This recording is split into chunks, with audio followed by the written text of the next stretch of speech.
Yeah. Now, you've said it's impossible to raise someone from the dead, so Lazarus wasn't dead? Not in the sense that, in the sense that so-called clinically dead nowadays, and you can get people back from that location, by giving them a jump start. He was in a similar condition.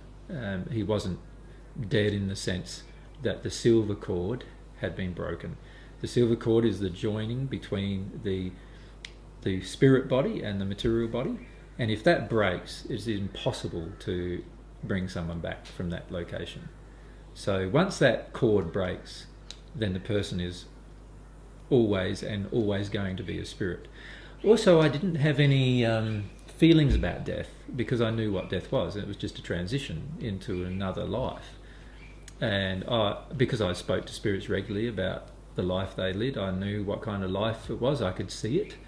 I could see them often living their life, and therefore I could see what kind of life people would have when they pass.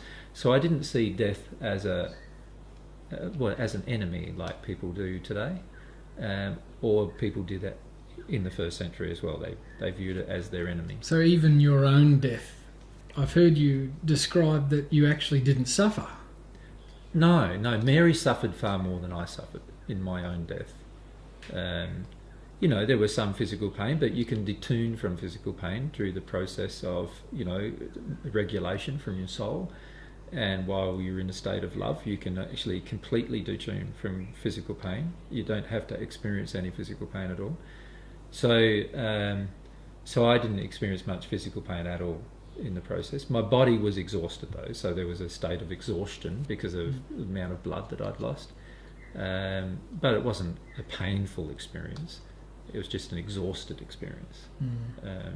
Mary, on the other hand, because of her condition, being in more fear than I was, being my soulmate, she could feel my feelings, and whereas those feelings passed through her, she experienced more pain as a result.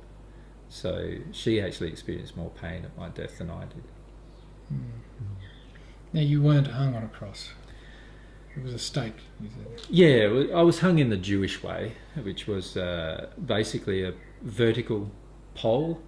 Is this how the Romans hung Jews, not how the Jews executed? No, it's how the Jews hung Jews. Did they? And the reason why the Romans decided to do it this way on this day was because Pilate wanted to illustrate that he had to have nothing to do with my death, that it wasn't his responsibility.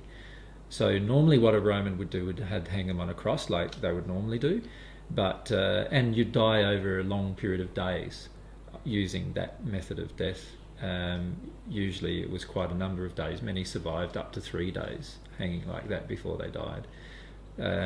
Whereas hanging like a Jew, the Jews' way of hanging is very traumatic on the body, but very, very intense but short in comparison. So all of the weight is placed upon the midsection of your body, and it tears apart, literally tears apart, because of being hung vertically, where you can't support your weight with any on the sides of your body at all. It's all just hanging from one point. But you've said that you suffered more in the beating beforehand than the beating beforehand practically killed you.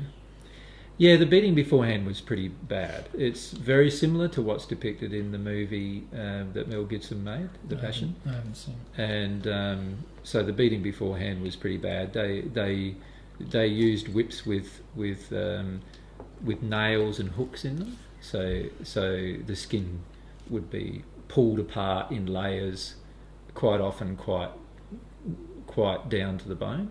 And so during that process, the reason why I couldn't carry the stake myself was because I was too exhausted by that stage due to loss of blood to even carry it. So that was that's certainly more intense. And there's also the projection of emotion that was going on at the time. So you've got quite a number of people around you laughing at you, deriding you, and while they're ripping your body to pieces as well. Now, I've heard you say that you didn't have to, you chose. You could have escaped the whole thing if you wanted to. But I'd escaped a number of other times. there were quite a number of attempts in my life during the time that I was with Mary, and I'd been stabbed a number of times. They'd sent some assassins to assassinate me a number of times. The Sanhedrin had, and in each case, the assassin, there was, due to their own law of attraction, the assassin never got to a point where they could kill my body instantly, and so I could heal it straight away. So I actually healed my own body a number of times from different assailants. But the Jewish Sanhedrin then thought, well, the only way we're going to make sure of this is to make it a sort of a state and religious sanctioned death, to really just make sure of the deed. And so they gave up sending assassins, and actually John by this stage had passed, John the Baptist, and he actually came to tell me the night before, that I was picked up by the Romans, and brought to the Sanhedrin. He told me that was going to happen, and I had an opportunity to leave if I wanted to. But you chose not to. Was this as a demonstration, a further demonstration? Well, things were sort of reaching a bit of a crescendo in terms of the belief systems of all of the disciples. Most of the disciples were not following my teachings. They did not have much faith in what I was actually saying. They were listening to me, but a lot of it was out of fascination rather than conviction. In addition, there was the additional problem that the things that I was saying, while they sounded wonderful and while I could heal myself, nobody else could. And so there was this tendency for them all to start treating me as if I was somehow unique, that they weren't capable of the same particular things that I was capable of. And so they had this tendency to dismiss their own progression, to dismiss the fact that they could actually do it themselves, to get closer to God. Many of them had not relied on God at all up to that point. God was really an intellectual concept of which they really did not have any emotional connection to. And the majority of them had not received any divine love at this point. So aside from Mary, John, and some of the women, but not many of the men, most of them had not received divine love, so therefore had not changed very much. And I was looking at all of these issues and looking at, well, how long is it going to take before somebody actually embraces the principles of truth? And so the only consideration I had really was Mary. Like, I wanted to spend time with Mary.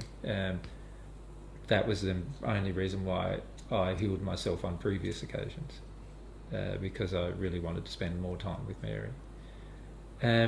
But I got to the point too where I could see that Mary also wouldn't deal with her emotions about certain matters, and so our relationship sort of was also coming to some point of stagnation as well, in the sense that she didn't want to work through some of her emotional issues either.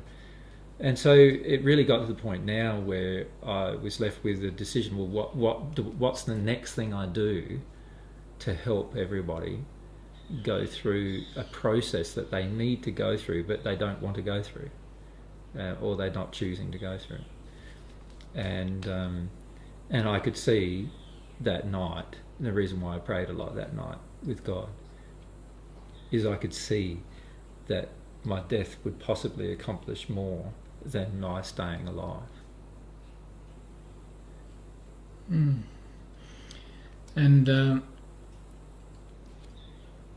okay. Can you see why? Oh yes. Yeah. See, when I died, all of a sudden the real emotions of everybody became present. And the people who needed to cry, cried, and the people who got angry, and the people, who had no faith, got some faith. And there was just this whole process that happened quite rapidly after my passing, in the 50 days after my passing. And to such an extent that God's love flowed into groups of people at a time, which never happened before I passed. So before I passed, God's love would flow into individuals occasionally, based on their passion and desire for truth and their humility. But generally, even collectively, it wouldn't happen because there was just so much resistance to the truth and resistance to humility. Whereas after I passed, they were so gutted by my passing. The spirits who were present at the time still call it the great loss. So even my spirit friends in the spirit world still refer to it as the time of the great loss, because for them it meant God's love was lost as well. There was this feeling that God's love was completely lost to humanity as well. But it had the opposite effect. So it had this opposite effect of them going into grief, and as a result of their going into grief, God's love could flow into them. Their openness to their emotions and their humility allowed God's love to flow. Yeah. And so for those 50 days afterwards, many of them received quite a lot of divine love as a result, and as a result of that, things changed quite rapidly after then. More so than if I'd not passed. If I'd not passed, it would have maintained or been much the same as it was before. So it did have the effect that you thought it probably would. Yeah, it did have the effect that I thought it would have. The downside, of course, was that Mary and I were separated. I didn't see the birth of my daughter and quite a number of other things. Yeah.